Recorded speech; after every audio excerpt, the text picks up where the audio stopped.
In this film, we're going to see the benefits of separating a core sound from a kind of noise element. I'm working with a piano sound in the Contact library Unicorda, and what this library allows me to do is to develop a really nice, beautiful sort of sounding felt piano. But what it also lets me do is to build an ambient layer into that sound, so I get kind of noises happening in the background, and they sound absolutely great. But what I want to be able to do is to separate those for reasons that allow me more flexibility when it comes to actually mixing the piece that I might write for this sound. To show you what I mean, what I'm going to do is to unmute this element, and straight away we're going to hear the noise layer that I'm talking about. There it is, this kind of vinyl, sparkly, texturally gritty thing that's happening in the background, and that's being controlled at the moment by this ambience layer. If I turn this off, the sound just becomes extremely straightforward, silent as it is at the moment, and I can play the piano.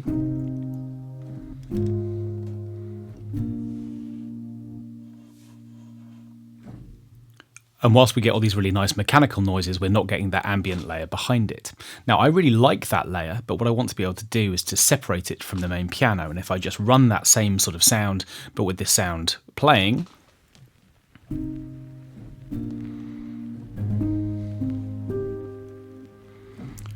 I don't have any control over it. So what I'm going to do is I'm going to run off 17 bars, something like that, and I'm going to bounce this and simply add this to the project so that it's available to me to use.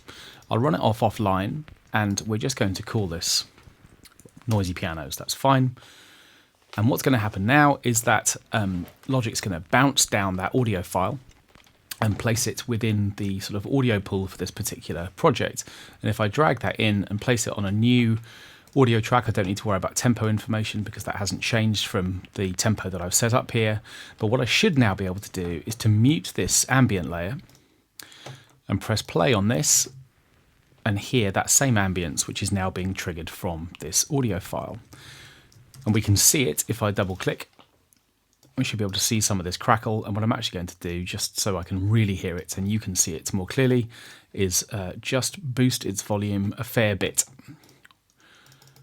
just so we can see that more clearly in the waveform. Let's just turn it up 12 dB so we can see that more clearly, even if that means that I then compensate its volume here. But I will have it a bit louder than it was before, so now we're at -8. Now I'm just going to mute that for a second, and now I've got my piano sound without the ambient layer ready just to play in a part. Let's just record one now.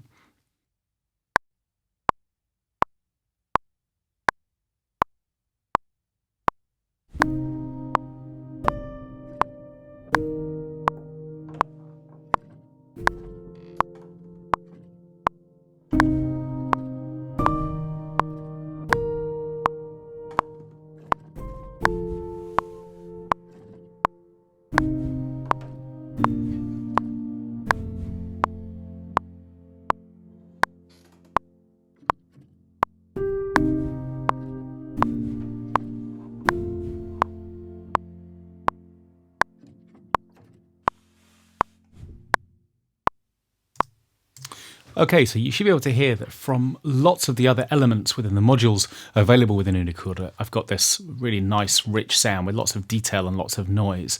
Got the sort of mechanical side of the instrument, which is providing all these really deep, nice clunks, and I've got noises from the pedal as well, and various other things happening here too, which is just giving me this really nice, rich, deep, layered sound. It feels really hands-on, and that's great. But what I've done by separating this sound is that I now have an opportunity to sort of treat this separately. And the first thing I'm going to do is come to this noisy layer, and I'm going to add a compressor to it, FabFilters Pro Q2, or sorry, Pro C2 I should say, the compressor, not the EQ. And within this window, what I'm going to do is just make this a little larger so we can see it more clearly, is I'm going to sidechain this sound in from Unicorda. Now I need to come into the sidechain element of this plugin and select external. And what this is going to allow me to do now is to see the original instrument part as a sidechain trigger for this compressor. Now what that means is that if I turn the ratio up significantly and drop the threshold, so a lot of the sound is being compressed, that basically means that this layer is going to respond dynamically every time it sees the original piano sound. So in other words, it will duck when the piano strikes stronger notes, and it will remain more constant when it doesn't. And by doing that, what we're doing is forming a sort of dynamic relationship between the original piano part and this noise layer.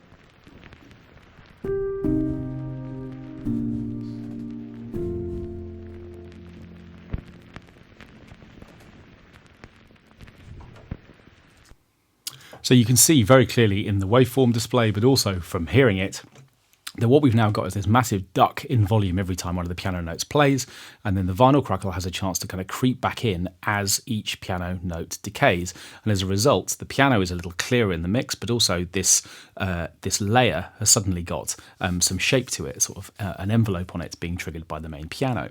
But of course we can go further. Obviously it's way too loud at the moment, but we are therefore hearing it really clearly. What I'm also going to do is to come into my Sound Toys plugins and grab Filter Freak. And what I can also do here is to add some filtering to just this layer. So at the moment, what I want to do is just make it a little bit resonant, but also a little bit more muted. I'm going to add a 4-pole filter. This is a low pass filter. And we're just going to get a little bit more murk into the sound and take some of the top end out.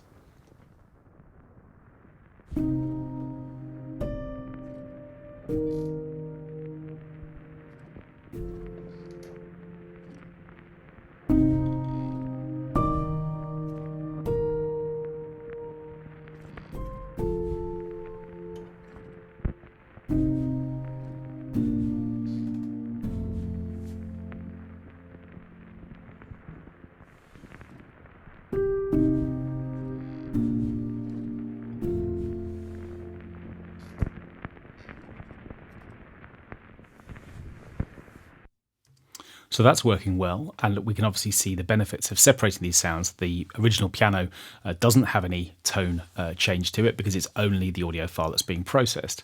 And also, because the sounds are now separated, it's of course extremely easy for me to start thinking about reverberant layers which apply to only one of these two sounds. So if I was to come into a treatment like, for example, Valhalla's Shimmer, which I think will work really nicely on the piano.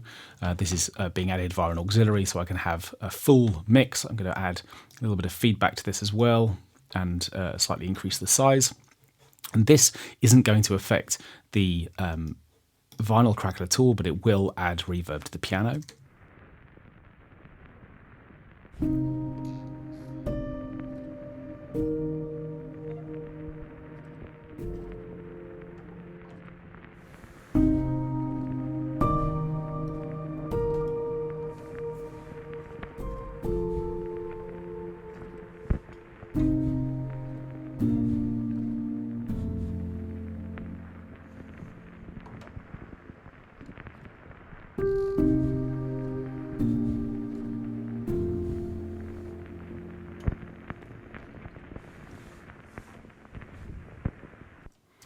And of course, we could go further. We might, for example, automate the cutoff point of the Filter Freak plugin. So if I was to come to the frequency parameter here, this is just going to change the cutoff point, the cutoff frequency.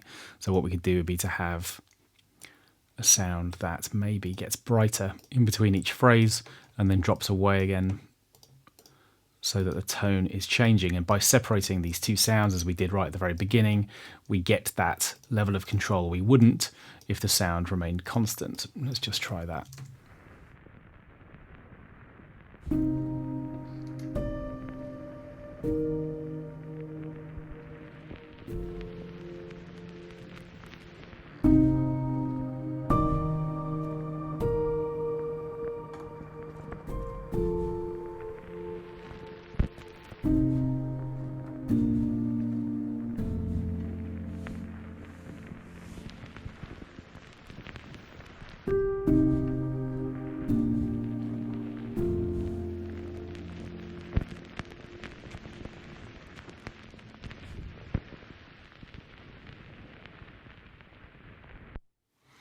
So there's pretty extreme cutoff change, but again, we can hear it really clearly, and you can just see I'm beginning to refine those nodes so that it's a little bit more subtle.